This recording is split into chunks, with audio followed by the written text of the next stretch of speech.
All right, so I'm angry, Brevin. I'm angry. And it's not because of why you might think.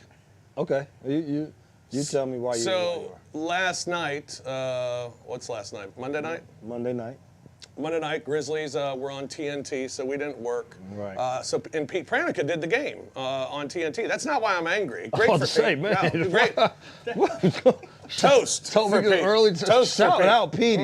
And he did a great job. I got to hear him when I left a When little you bit left early? Yeah, no, Yeah. I watched, I was still watching when they started to replay the game. you. So I saw a little bit of the first quarter. Pete's great. I have no doubt Pete was great. Everybody's told me Pete was great. But here's how I know Pete was great, and here's why I'm angry, Brevin.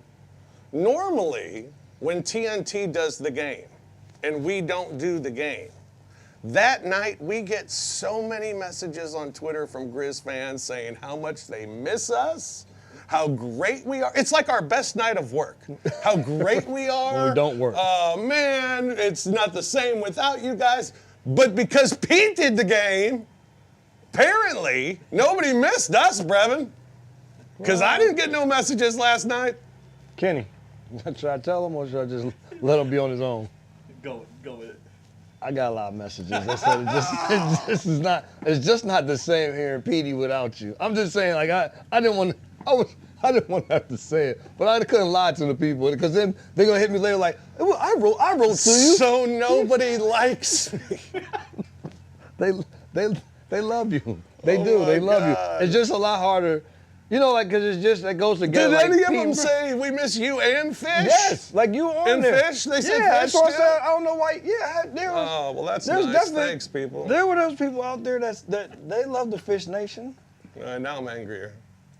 And then you, at the game last night, during a game, where we sit during home games, I sit on the end so I can get out and go to the huddle and all that stuff. And then there's my boss who sits next to me, and then there's Ross, our stats guy, and then there's Pete, and then there's Brevin. So I'm pretty far from Brevin. Yet every time I look down at Brevin, he's holding the cough button and he is screaming at the guys in the truck. Not screaming at the guys in the truck, just screaming that the guys in the truck can hear. I call it venting. Venting. He's venting. Yes, okay, that's fine. He's venting. So last night, I'm sitting next to Brevin for the game. And I'm thinking, this is going to be entertaining, right? Brevin sits there with his arms folded the whole game. Every once in a while, I'll get a, boy, that Jason Tatum's good. Well, no shit, Brevin. Give me something.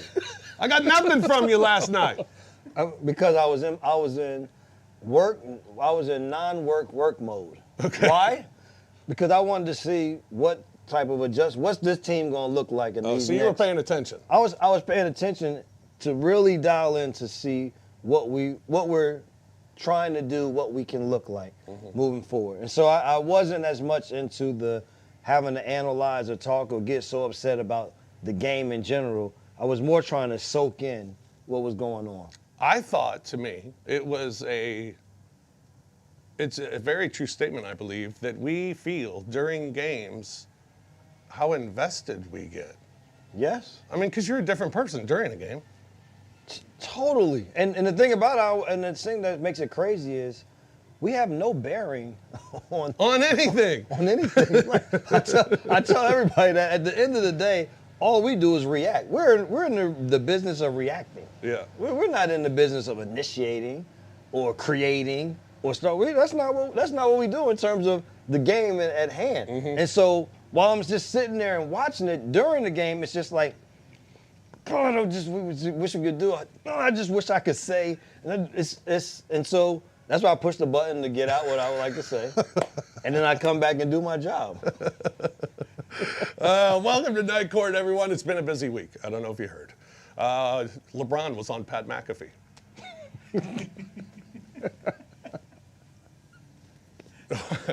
Welcome to Night Court. He's Brevin Knight. You can follow him on Twitter at Brevin Knight 22. I'm Rob Fisher. You can follow me on Twitter at The Fish Nation. It has been a busy week for the Memphis Grizzlies. We got off our 12-game road trip with a game against Oklahoma City, in which it was a good battle for 3 quarters, and then Oklahoma City just put the clamps down and took over that game, won that game, and you finished the road trip 1-4. Coming home from the road trip, other than thank God we're finally going home, what was your takeaway from the trip? Good golf. Good. I mean, I played some really nice courses. Love going Good. out to LA and seeing my boys out there. And so that was fun. And played foggy golf in Sacramento. And the first 3 holes would literally call out to say, "I'm on the tee. Is anyone in the fairway?" That's crazy. That's how foggy it was. But And they would yell back? we're gone.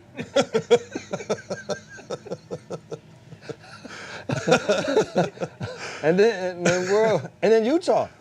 Play golf in Utah. Yeah. With absolutely perfect weather. And the thing with there was made me amazed was it was just starting their golf season. The snow probably was just done last week or something. Mm-hmm. And their grass was greener than any grass we have here by Utah far. grass is the best. Oh, it was fantastic. So we had me and Eric had some time. We had a good time, and then we got to come home. Those were the highlights of the trip for me. I can't lie. The basketball was trash. It just wasn't what we expected to see. By first losing to Sacramento, who was coming off a losing streak. We talked about then you go wire to wire on a loss to a Portland team that just played harder the entire game. Then you go and play against the Clippers, as we all know. The Clippers were the most healthy they had been all season long. And then right after, they had a really good first half, and then second half, they dominated. Then the Grizzlies, they do the same. Second half, dominate Utah. Mm-hmm. And you feel like, okay, there's a positive spirit. And I thought that positive spirit carried over into the Oklahoma City game, where, like you said, for 3 quarters and 3 or 4 minutes maybe, they gave themselves a chance. But outside of that, it just was a little disheartening to see the way that it was how they were losing. And, right. And so that was it wasn't just the losses, but it made you think like this team really they got some work to do. It felt like we were spiraling. That's exactly what we were. I mean, to the point where it was, look at the standings every night, and it's just kind of.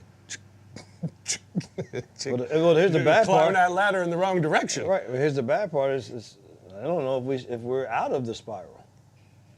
It was like we came up some, and then you have the turmoil of what happens with Taylor. Now you have to play against 3 excellent teams at home. So it felt like it could keep you in that same mindset because you really were in jeopardy. Could lose 3, now 4 in a row coming down the stretch of the season. Yeah, and so then Taylor Jenkins gets fired on Friday. The team parts ways with Taylor Jenkins.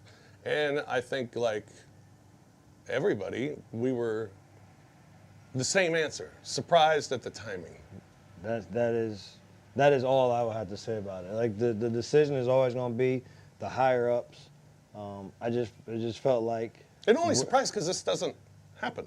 Where we were in terms of the season with only 9 games to go, and trying to figure out how to stay in the top 6, which I told you a couple of episodes ago. We were not as far away from 7 as trying to stay in 2nd or 3rd as we are, and now we turn around and we're just 1 game away from it. And sometimes you gotta listen to those people that do the basketball. Just gotta listen to them sometimes. So how many times you gonna put me down on this show? Damn. I uplifted you. Uplifted me? You thought nobody talked about you during the whole game. And I'm letting you know that the people talked about you. They did. I wore a suit just so people would recognize me last night. And I wore a sweatsuit so I would just fit into the crowd. just another brother at the game.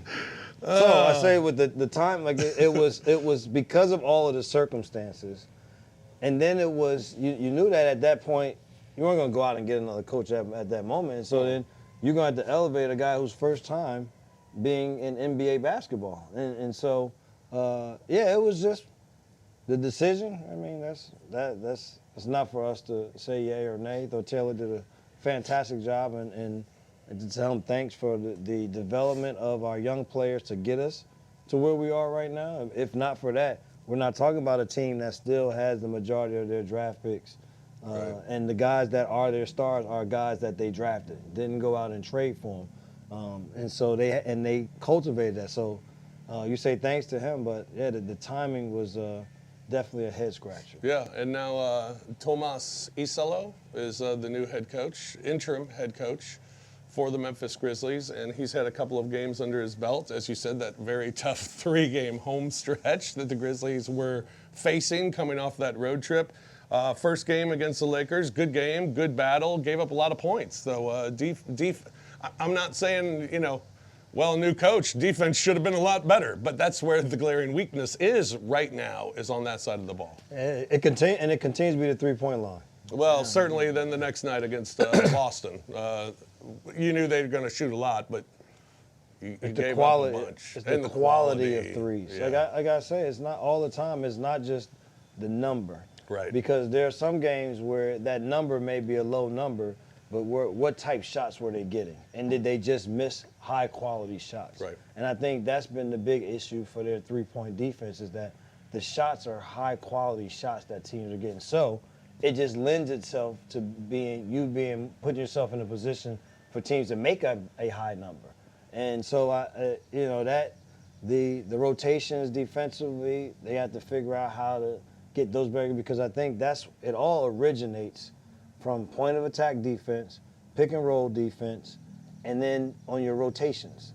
That's where the issues occur. And so if they can come up with whatever system, you know that I am helping here, the next person is helping there, or reinforce it. Not to say that hasn't been taught, or reinforce where that's coming from. I think that will at least give them a better job on the defensive end of giving them a chance to win games against these good teams. Against bad teams, you get away with it. It's the good teams that expose it. So how does that work now? So you go, because there's not a lot of practice time, obviously. We know that. So let's just take a shoot around, for example. You're prepping for the other team. How do you practice that defensively with knowing it needs to be at an even greater speed at game time? Well, I think it's, like I said before, you're not going to go through a full change. So it has to be some level of reinforcement with just some kinks and so you may spend more time doing that than worrying about what you're going to do on the offensive end. And that's where you got to maximize your time. Right, And so I think it is, in the terms of the helping, like, don't overhelp. I think we overhelp too much, and you give up something that, like, if you're playing against the Celtics, you almost had to be happy if they're take two. Same way as you play against the Warriors. Right. There's certain teams that you want to give up the twos and say, hey, we gave up twos, we gave up some contested layups, some floaters, but we didn't give them corner threes. We didn't give them top of the key rhythm threes. So it's like in those games, then the talk is just kind of, what would you like to take away? And then, but from there, the other things have to be concepts. If somebody drives, if they drive and you got to help from one angle, then the next guy has to know he has to bump out. Then the next guy, you just have to know those rotations, because the other thing they're getting caught in is you're getting a lot of miscommunication. What you're doing on the screen, or who's the guy that's rotating. You may get two guys running, and then both guys may just run off of it. So I think it is a reinforcement of doing those things better. How much, I think the answer is a lot, but what sort of impact are we missing with Brandon Clark being out? Well, I think number one, you're missing a comfort, because he's another one of the guys that's been a part of this group for so many years. Right. You know what to expect from him. Everybody that plays with him, you know what you expect from him. He's going to set his screen, he's going to roll. Anything below the free throw line to the rim, that's his area. He's going to be able to knock those shots down. He gets timely offensive rebounds because of his bounce. And so you know that's what you get on the offensive end. But on the defensive end, now when you have guards or shifty players with the ball, now you're switching, you feel a lot more comfortable doing, because he does a good job of keeping guards in front of him. He doesn't foul a lot. Right. And so now you have options on the defensive end. On the boards, if there's a bigger guy, then he battles his behind off. Someone else may have to get the rebound, but you know you're going to get the fight. So I think just his versatility, the comfortability that they will have with him being out there is going to be sorely missed. No, and Tuomas was even talking about it after the game last night about, trying to find the right rotation basically to replace what he did. And he said, and we're searching for that still.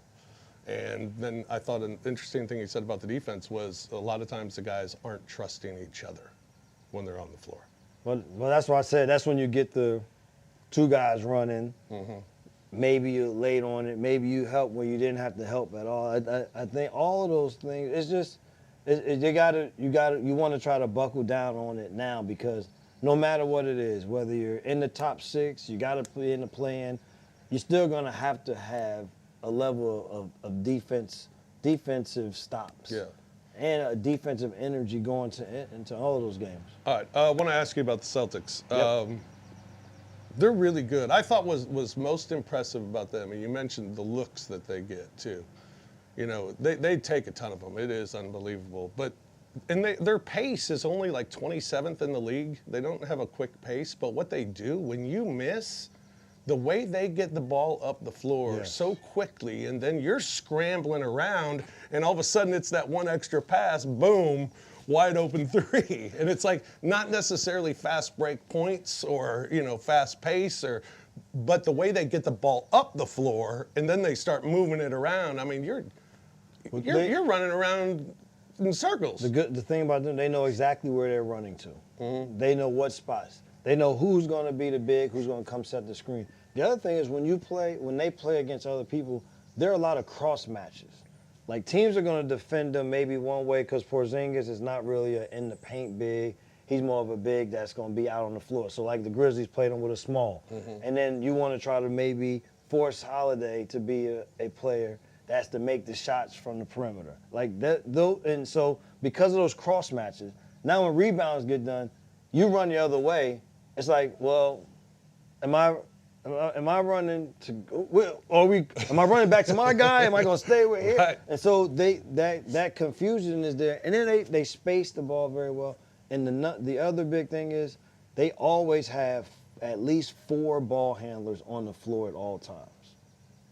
They got 4 guys who can create a shot. And the thing about this is Jaylen Brown didn't play last night. Yeah, I know. So they were able to do what they did without him even being on the floor. And so you say that just gives another person that can create a shot. And so they're gonna be tough. And they rebound well. Like, they rebounded well against us. We couldn't get offensive rebound to save our lives. No. And so they're an excellent basketball team. It'll be hard to beat 4 times. Listen, I can easily see them. I can see the Cavs, though. The Cavs, it's like you see a team and then you kind of almost forget what the other team is doing. So I can see those two being the two that will ultimately meet in the Eastern Conference Finals. And then I still say Oklahoma City is phenomenal. They're so good. SGA is so good. He's so smooth. And I think through it all, like how they're doing it, like Chet Holmgren hasn't found we haven't seen the Chet Holmgren before he hurt the hip. Like, he hasn't even really gotten himself all the way turned the corner. Just imagine when they're able to get that going and be out there, and if they could keep Caruso healthy, I mean, they're good. 7 left. When you're listening to this, we will have played Golden State.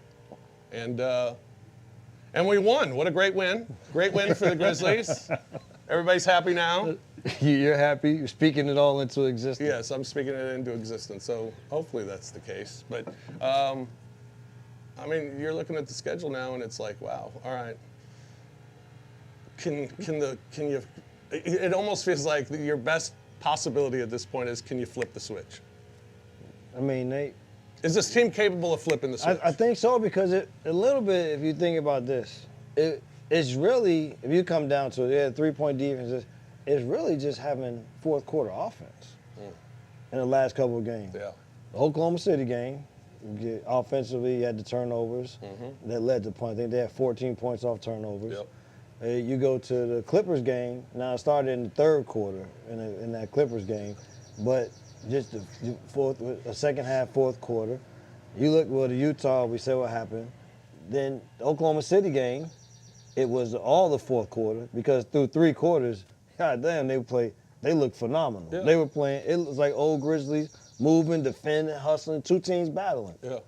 And then you look at the Celtics game. Fourth quarter. Fourth quarter. Like it was the same where they just could not figure out a way to score in the fourth quarter. So defend the 3-point line better, yes. They really played decent enough defense in that second half. I think they only gave up 25 and 26 in the third and fourth quarter. It was just they could not find offense. Yeah. All right, and then it's at Miami, at Detroit, at Charlotte. You got to get 2 or 3 fish. Like I mean, you got to get 2 or 3. Coming off that Warriors win last night, BK. Yeah, that's what I'm saying. They will have the momentum going into them.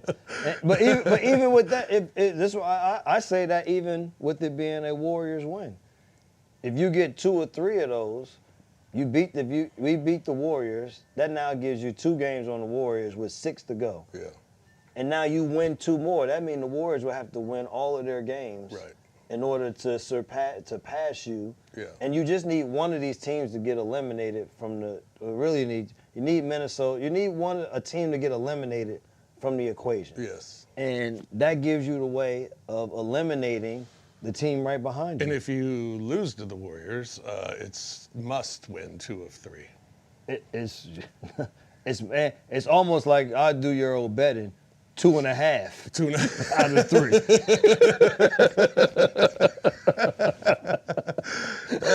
That's good. That's good. College basketball, the tournament. Are you fired up? We're in the Final Four. We got Auburn and Florida. We got Duke and Houston. The 4 number 1 seeds. Yeah, I gotta give my boy shout out to Ira Bowman, assistant coach for the Auburn Tigers. War Eagle. He's my high school teammate. And a damn good basketball player himself. I've been happy to follow their journey. You know the most college basketball I watch are people I have some affiliation with. I know. I understand. I've been watching them, and so it's fun to see them get to this point. It's awesome to have the 4 number 1 seeds because it's going to be an awesome final. I mean, you have Cooper Flagg and Duke going against that Houston defense and Kelvin Sampson. That's going to be fun. That's going to be amazing. And then Auburn, Florida, 2 SEC schools, 2 teams that were at number 1 most of the season. Yes. And Florida, as Charles Barkley said, smacked them in the jungle when they played earlier this season. Yes, they did. So that'll be a great matchup as well. So looking forward to that. That'll be cool. Did you hear Trae Young's new venture? No. What's it? He's been named the general manager for the Oklahoma Sooners. Now, Andrew Luck is the general manager of the Stanford Cardinals. He just hired his boy. And he just hired Frank Reich to be the football coach for 1 year. What the hell's going on at your school? What do you mean he hired him for 1 year? Hey, how are you going to recruit anybody? Well, I guess you don't have to anymore. You just pay him. Although, do they do that at Stanford? If you want, yes. A lot? Do we have a good NIL money? We have a decent NIL. If anybody wants to donate to hit the Stanford QR men's code basketball, on the screen. There'll be a QR code. We put it at the bottom to donate to Stanford men's basketball. But Andrew was like, "Hey, listen, man, you know you got to go for all of what you did. Hey, Frank, come from the gun range and hunting, and come on out here to Stanford and coach just 1 year." Okay. That's unbelievable. All right. Other notables who are GMs include Steph Curry. Yep, he's at Davidson. I mean, you know what all that means, right? A fundraiser. 100%. We need people to now know you guys are back involved with the school, and let's drum up some excitement. You're back. Here's the list of people. Give them a call. Can you call? Call these people. Yeah. So good gig if you can get it. Also, have you heard in baseball about these new torpedo bats?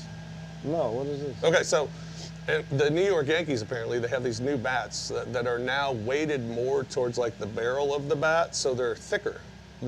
I mean, if you drew a cartoon of it, it'd be like the little red wiffle ball Shut bats up. that you play with. Yeah. So The sweet spot's bigger. now, so does that mean in baseball though? Does the bat just have to, like? What are the regulations? Does it just have to be I guess a it's certain weight? length and weight, I assume. So Yeah, the really? handle's really thin. Right, but shit, they didn't. They said nothing about. I mean, that's So they're called torpedo bats. ah. Because they look like torpedoes. And the gotta watch Yankees hit 9 home runs the other day using the torpedo bat. A guy for the Reds last night hit 2 monster home runs. His first game using the torpedo bat. Let me tell you this much: there will be a ruling on torpedo bats soon enough. No. How's it going? I mean, there's nothing to blow. There's nothing on the course. Can we get a wave, you think? Hello. No, he's serious. Move along. He must. He's not with our normal grounds crew. He's not one. He's a tournament guy. Yeah. The torpedo bat. Yes. It's gonna So be the like Reds- steroids. Yes. They're gonna be like, oh, this is great for the game. Everybody's watching the game. The runs are up. Everything's amazing. Oh, the statistics are skewed because we're using an illegal bat. And then they're gonna ban the bat, and all the people who used them won't be able to get in the Hall of Fame. Hey, they better get to it soon, and before you have any big stats, before the stats get too out of whack. Yeah, I know. It's pretty incredible, but it's a cool story to watch in baseball. I'm gonna this watch year. it. The thing is, you just got a new viewer. I want to see how many people are using it. Yeah, it's pretty neat. I like the idea. Speaking of baseball, April Fool's Day. I hate April Fool's Day. I was gonna fake y'all out and not open the door like I wasn't here. That's Y'all gonna come to shoot it. That's funny. It's cute. I hate April Fool's Day. I mean, Tiger Woods tweeting out today he's playing in the Masters. That's real funny, Tiger. That better be April Fool's. It is an April Fool's joke. So I hate April Fool's Day. But 40 years ago today, when I was 12, Sports Illustrated, which when I was that age, I would just wait for my Sports Illustrated to come every week, right? And read my Sports Illustrated. They had a cover story I just about want you to know. this. I just want you to know again. 2 different lifestyles. I understand. That's why I'm telling the I didn't story. know. Yeah, I did subscription. We had a subscription to pay the light bill. Came every month. Every month, at the same time. So when I'd run out to the mailbox, hundreds of yards down the pathway, get my Sports Illustrated, sit on my front porch swing, eating my iced tea, drinking my iced tea.